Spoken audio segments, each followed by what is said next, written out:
তো গাইস আমাদের ড্রাগন ফলের সেই ফুলটা যেটা ফোটে সাদা কালার, তো আমাদের আগে তো দুটো ফুটেছিল, তো আবার একটা ফুটেছে। দুটো তো একটা তারা আমাকে দিয়েছিলাম আর একটা আমরা খেয়েছিলাম, তো আবার হয়েছে। তো চলো দেখি।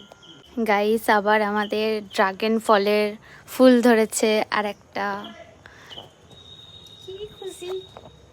তো এটাকে আমরা এখন কুড়িগুলো আগের বার ঝাড়তে পারিনি, রেণুগুলো যেগুলো ছিল, তো এইবার ঝেড়ে দেবো। তো কিছু ছিল না বলে মেকআপের ব্রাশ পেলাম শেষে।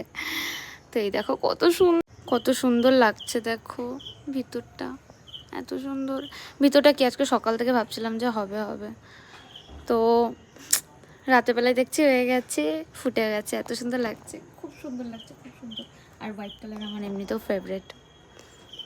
তো ফুলটা এত সুন্দর দেখে অনেকে বলবে কি দিয়ে রেণুটা ঝাড়ছ ফুলের, তো কিছু পাইনি বলে মেকআপের ব্রাশটাই পেয়েছি। তো কি করে ঝাড়তে হয় অতটা আমরা তেমন জানি না, তো যেইটুকু ভিডিও দেখেছি সেইটুকু হয়েছে। দেখো ভিতরটা কত সুন্দর, খুব সুন্দর লাগছে।